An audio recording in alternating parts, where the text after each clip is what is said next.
ሰላም ጤና ይስጥልኝ የተከበራችሁ የተመልካችና አድማጮች የቻናሌ ቤተሰቦች አሁን የወጣ የሚገኝ እጅግ አንገብጋቢ መረጃ አለ።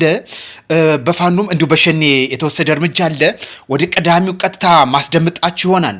እጅግ አሁን በአይነቱ ልዩ የሚያደርገው ጧት ማስታወሻለሁ። አሁንም ደግሞ ልብ አንጠልጣይ የሆነ እየመጣ የሚገኝ ሌላ መረጃ እየወጣ ይገኛል።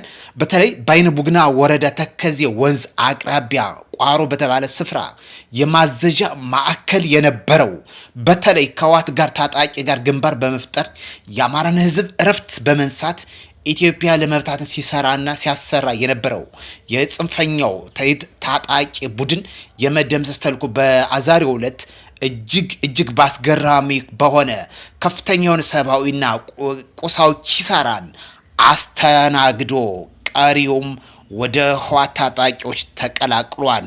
እጅግ በሚገርም ሁኔታ ይህ የሆነው ቋሮ በተባለ ቦታ ተከዜ ጫፍ ወደ ወልቃይት ሳይገባ ቋሮ በተባለ በተለችም ቦታ ከህወሓት ጋር በመቀናጀት ለማዘዣነት ሲጠቀምበት የነበረ ክንፍ የሆነች ስትራቴጂካል ቦታ ነች። በዚህም በተደረገው ሰርጂካል ከፍተኛ ኪሳራ አስተናግዶ እንዲሁም የጽንፈኛው ከፍተኛ አመራሮች የነበሩትን የፎቶ በመለጠፍ ሁሉ ሳይቀር ሲጠቀምባቸው የነበሩትን ገቢ ማድረግ ተችሏል ማለት ነው። ስለዚህ ውድቻ ቤተሰብ ተከታታዮች ጽንፍ አይጠቅምም። ህግ የማስከበር ዘመቻው ተጠናክሮ እየተወሰደ በሁሉም ግንባር ይገኛል። በዛሬው ዕለት በተለይ መድኃኒቶች ሳይቀሩ ሲጠቀምበት የነበረውን ገቢ ማድረግ ተችሏል። ለተለያየ ጥገናም ሲጠቀምበት የነበረው ለተተኳሽ ተቀያሪም ሲጠቀምበት የነበረው አጠቃላይ የፈንጅ ማምከንም ሲጠቀምበት የነበረው ሁሉ በአጠቃላይ ያስፈልጋሉ ብሎ ሲጠቀምባቸው የነበሩ ቁሳቁሶች እስከ ሙሉ ገቢ ማድረግ ተችሏል ማለት ነው። ከዚህ በተጨማሪ ጧት ላይ ባስተዋወሳችሁ መረጃ መሰረት ተሽከርካሪዎች ገቢ ተደርገዋል። ምን ያህል ክልሉን የማውደም ፕሮግራም እንደተያዘ በግልጽ የሚያሳይ ጉዳይ ነው።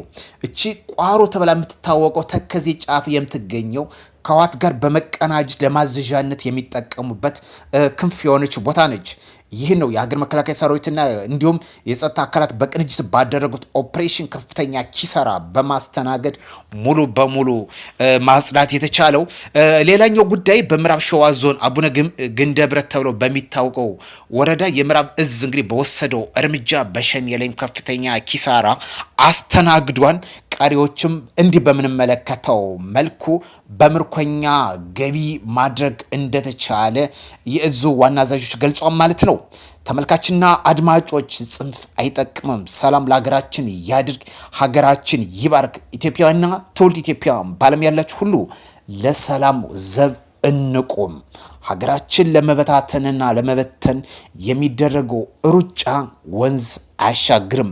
በዛሬው ከተሰሩ ትላልቅ ጀብዶች አንዱ ቋራት በተለይ በተከዜ ጫፍ ተብላ የምትታወቀው ቋሮ ተብላ በምትታወቀው ግንባር ለማዘዣነት ማዕከል ሲጠቀምበት የነበረችው ሙሉ በሙሉ ነፃ በማውጣትና በመቆጣጠር ከህወሓት ጋር በተለይ ቋሮ ተብላ የምትታወቀው ህወሓትና ፋኖ ጋር አንድ ላይ በሆነ በቅንጅት የሚሰሩበት ጉዳይ ነው። ምን ያህል የባዳነት አሰራር የሚያመላክት ነው። በተመሳሳይ መልኩ በሸኔ ላይም የሚገባውን ያህል ቅጣት ተከናንቦ ተሸኝቷል ማለት ነው። ጠዋትም አስኮሻቸዋለሁ የተለያዩ ተሽከርካሪዎች ሳይቀሩ በምርኮኛ መልኩ ገቢን የተደረጉት። የማህበረሰብን ማውደም ይቁም፣ ጽንፈኝነት ይቁም። ታጥቃችሁም ተንቀሳቀሱ ወንድሞቻችን መንግስት ያቀርበላችሁን የሰላም ጥሪ ተቀላቀሉ። አሁን የደረሰ መረጃ ሌላኛው ደግሞ ከፍኖተ ሰላም ወጣ ብሎ ወደ ቡሬ አካባቢ በሚደርሰው መስመር ላይ መንገድ በመዝጋት ቀረጥ እንግዲህ እየሰበሰቡ ይገኛሉ። መከላከያ ሲመጣ ደግሞ ጥለው ይፈረጥጣሉ። ይህ የትጥቅ አንዱ አጋር ሊሆን አይችልም። እንዲህ የምንመለከታቸው ተሽከርካሪዎች እንግዲህ በህገወጥ ዘረፋ እየተካሄደበት የሚገኘው ጉዳይ ነው። ይህን መረጃ ለእናንተ እንግዲህ ብቅ አድርገናል።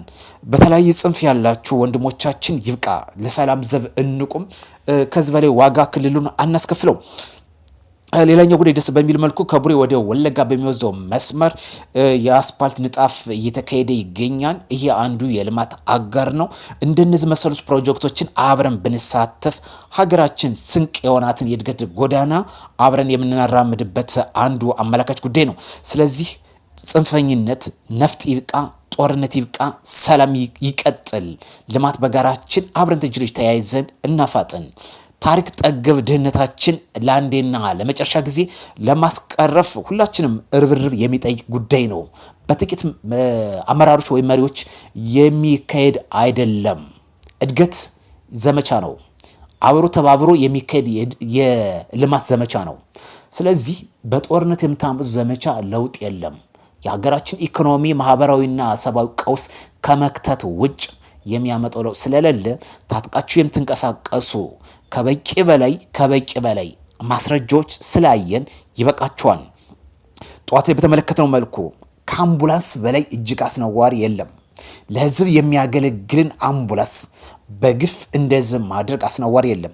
ኢቢኤፍ ይሁን ወሰዳችሁ፣ ተጠቀማችሁ፣ መልሳችሁ በአግባቡ ተጠቅማችሁ በአግባቡ መመለስ የሚችልበትን መንገድ ብትጠቀሙ ምን ያህል የሚያስነውር ጉዳይ ነው። አንዴ ከተወሰደ በኋላ ያ ንብረት የህዝብ ስለሆነ በአግባቡ ብትጠቀሙበት አንዱ መልካም ስነ ምግባር ነው። ነገር ግን ከዛ ያለፈ እጅግ ለማመን እስከሚከብድ ድረስ በበቂ ሁኔታ አስተምራችሁናል። ውድ ቻና ቤተሰቦች፣ ለዛ ነው በጽንፈኝነት እናታችሁ እያወገዝን ሰላም ለሀገራችን ይሁን የምንለው።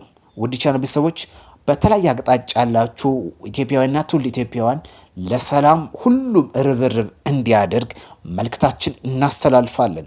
መልሰን አገራችን አንውጋት። ኢትዮጵያ ድህነቷን ለአንዴና ለመጨረሻ ጊዜ ለመቅረፍ የሁላችን ርብርብ ስለሚጠይቅ ነው። የሁሉም ዘመቻ ስለሚጠይቅ ነው።